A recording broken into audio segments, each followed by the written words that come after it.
Misha here, and last October put out a video on one of my favorite guns, the Ithaca 37, specifically my trench gun, the inland reissue, whatever you'd like to call it, reproduction, the retro version, also made by Ithaca, now in Sandusky in Ohio. Really like that 12-gauge shotgun, and it's a copy of the Vietnam-era trench gun. Recently I sold it. Why did I do that?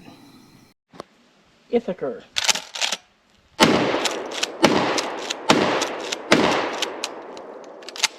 She works. Good. Because this gun came in. This is another Ithaca Model 37. Featherweight.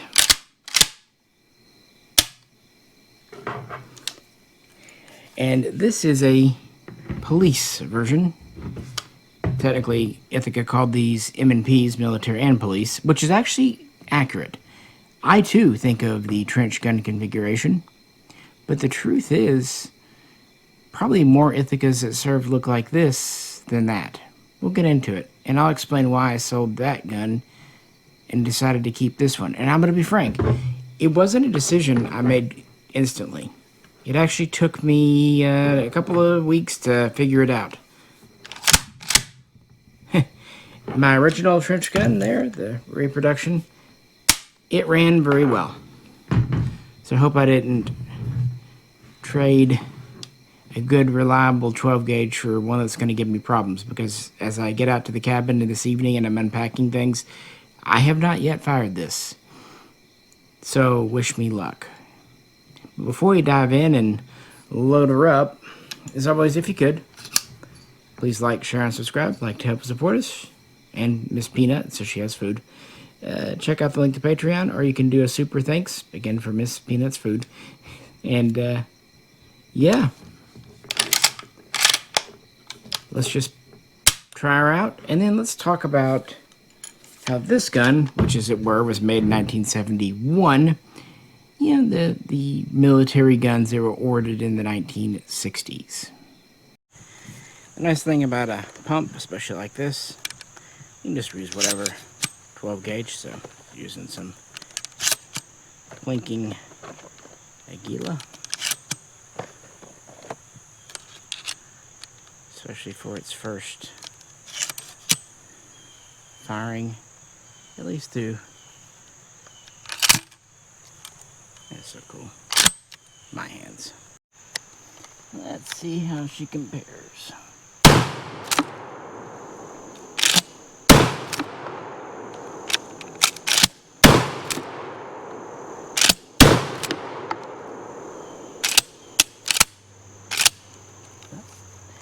She works.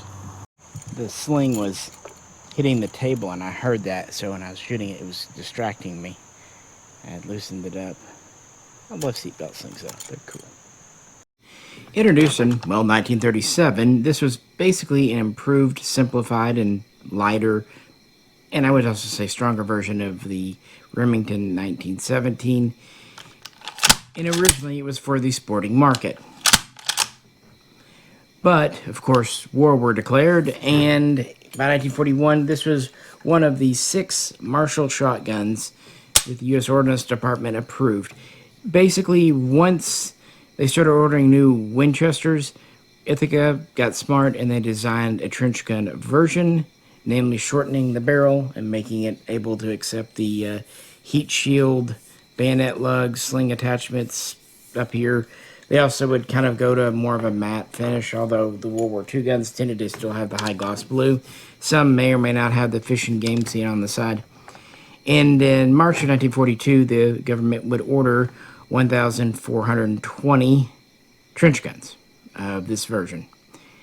They would also pick up some riot guns with either 18 or 20 barrels without the hardware, and some long-barreled versions for training, shooting, and frankly sports shooting on base.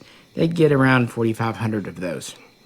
However, by the end of 1942, the military shotguns from Ithaca were over. It was decided that they should focus on making 1911 A1s for the government. Korea, the government doesn't need shotguns. so they don't buy any new ones. I've always thought the 37s were just so easy to load.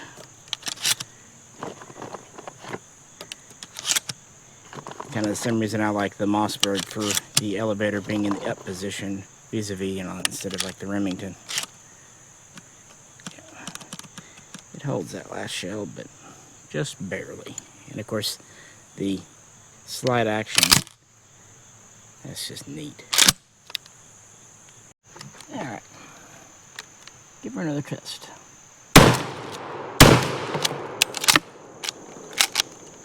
Thinking it found a little gummy there.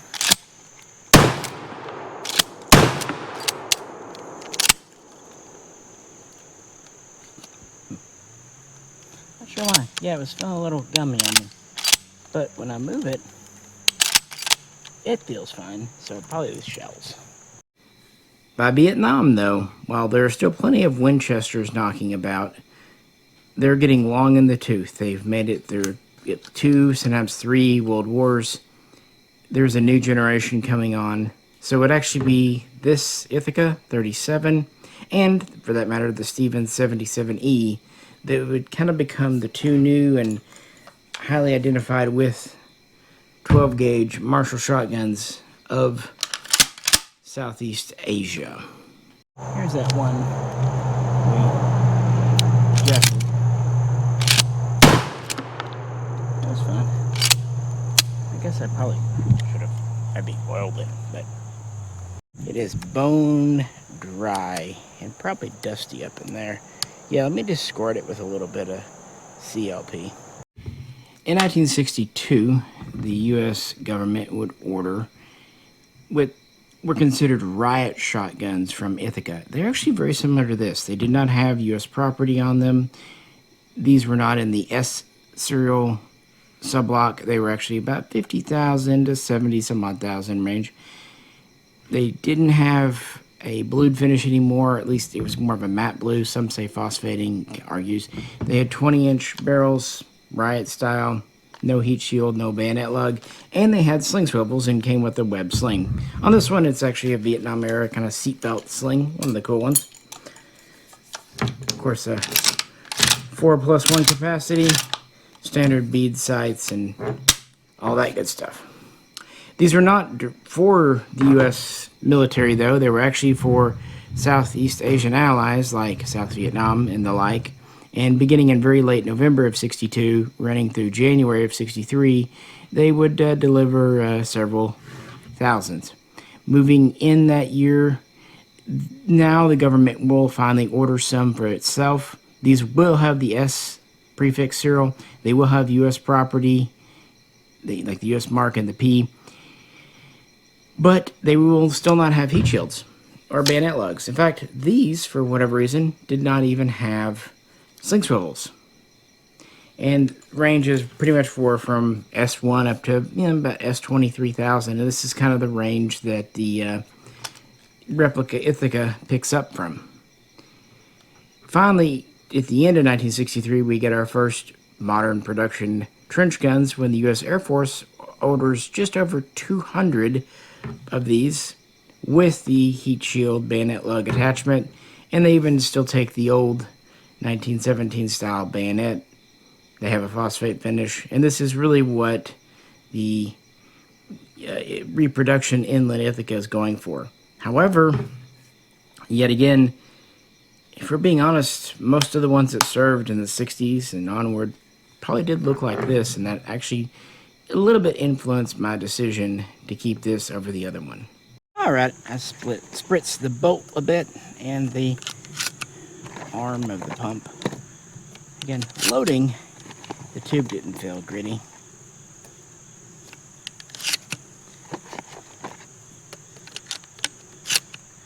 But we'll see how she does. Of course, now my hands are oily, even though I wiped them on a rag. Problem is that rag had probably more oil than my hands.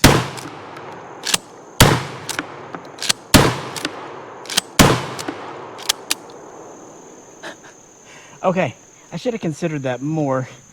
It's working fine, but there's not a lot of purchase on this corn cob, so my hand was slipping on it.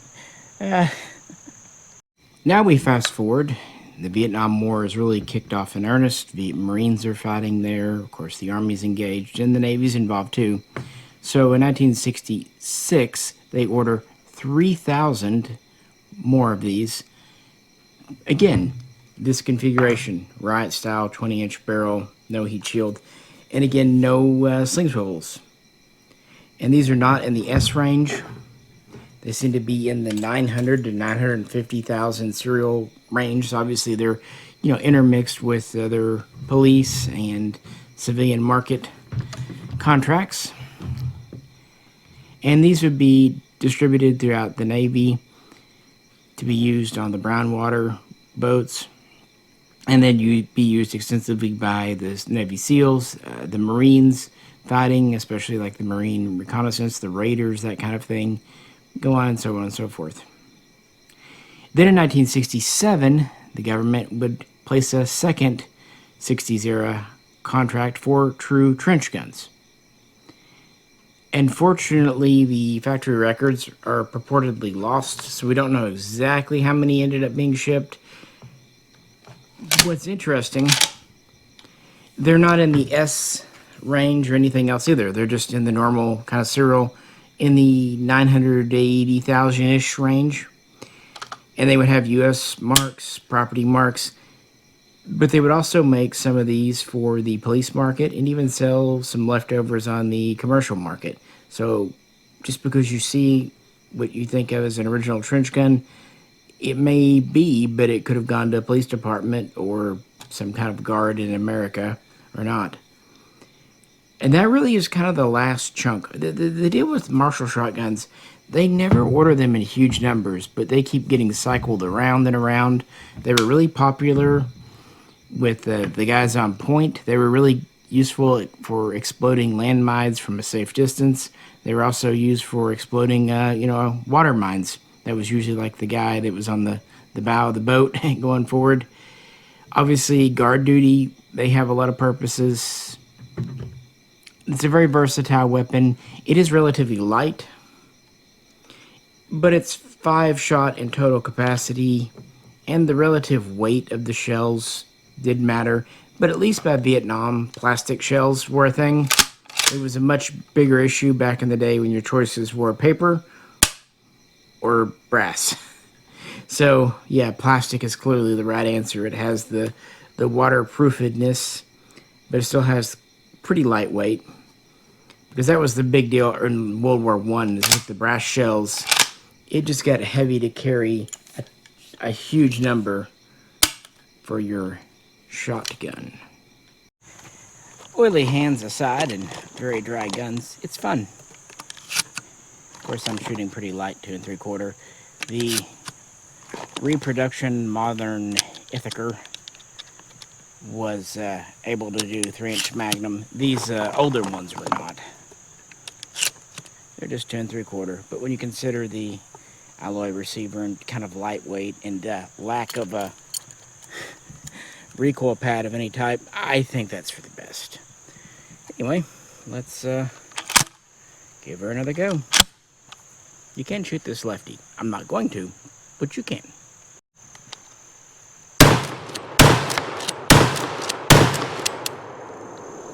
Yep, now she's working better, I would say. What do you think? This one here, made in 1971 according to the serial. And presumably it was sold to a police department at one time. They did not seem terribly keen to just directly sell the so-called M&P models directly to the public, but I'm not going to say it never happened. But then again, most in the public didn't want this. The stock breed, just plain Jane, corncob handguard, no checker anywhere, no fancy bluing, no engraving on the receiver. So probably one reason they didn't think to sell these to the public, by and large, was they didn't want them. Not to mention, what are you going to do with a short 20-inch barrel? It's not good for turkey hunting. No, these are pretty much meant for exactly what you think. Patrol, shotguns, and taking on Terminators. Now that the gun isn't quite as greasy and my hands aren't, let's just put a little bit more through the good old 37. And yes, it did turn warm again. Oh, 12 gauges. Helps if I really see. Right. These things are so smooth, sometimes you don't know if it's feeding.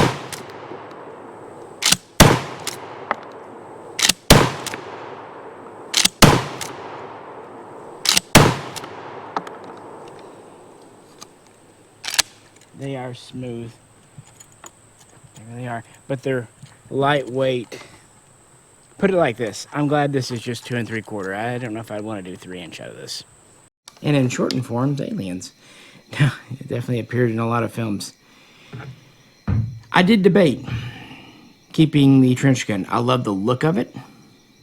And they did a very good job. It's been a really reliable gun. And it was kind of funny the way it came about. I really was leaning towards keeping the trench gun and maybe trading this off, moving this one along.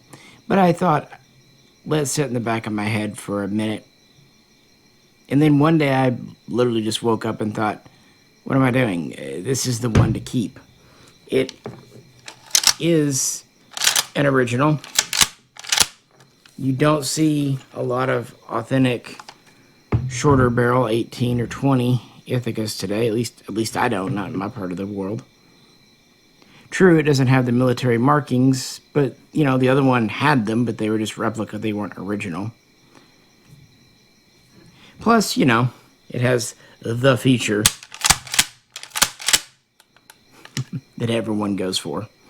I know what you want to see. I do. What am I thinking?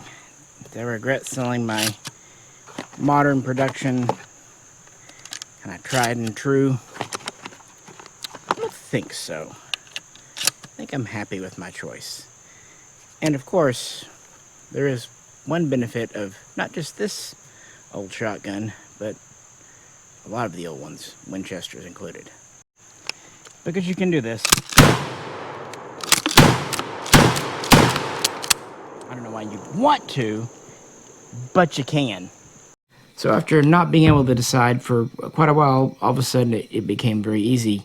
And the reason I'm not comparing it to the trench gun here in this video, which I fully intended to do, was the trench guns sold immediately when I posted it. I guess I had no idea they were that hard to get. I wasn't really thinking much about it. So I guess I made someone a good deal. And as it turns out, he's actually a repeat customer. So that's good. I mean, I got what I wanted out of it. That's fine. And I have this gun, which is fine.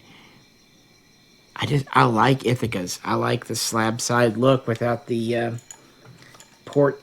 I like the bottom feed and ejection port, the combo. I think it's just kind of a super neat little thing with these forks down here. Triggers are always nice on these. The cross bolt safety that could be configured for a lefty. That was nice. I even really kind of like the look of how the barrel connects. As far as I know, at least most of the ones ordered by the government were the standard model. I don't believe many takedowns were ordered, but I could be wrong. I love the old school corn cob. And let's finish off this here box. You know, it's not quite as cool out as they've been promising, but it's not 90 degrees, so I'll take it. How's the weather in your area?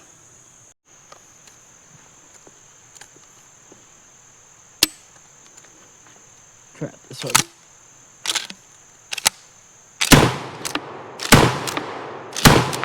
So disconcerting.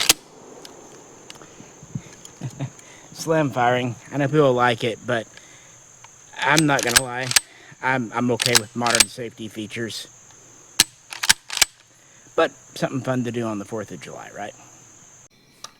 And again, most of the ones that were purchased in the 60s, heck, most of the ones in total, even in World War II, 4,500 versus just over 1,400 trench guns.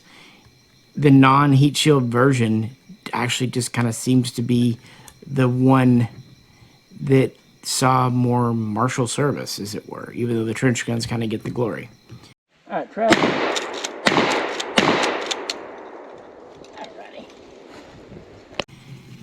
Hard to say exactly how many trench guns were bought in the 60s because that second contract was lost, but it probably wasn't that big if all the serials are in that 80,000-ish range.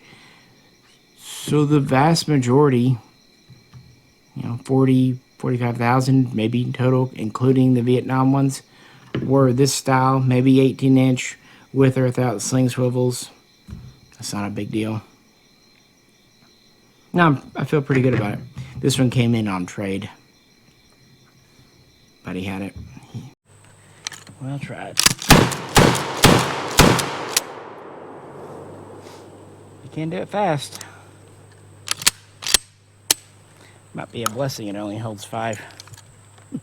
People kind of know I like Ithacers. But what do you think? Would you have kept the trench gun, the reproduction, or sold it and kept a original police gun? Or maybe neither one. Maybe you don't like Ithacas. In military service, these were in inventories for years and decades.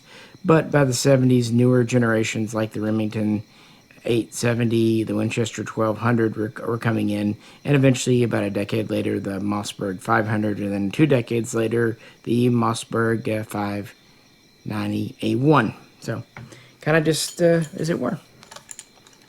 But really have been excited to get this one out to the cabin and put a few shells through it.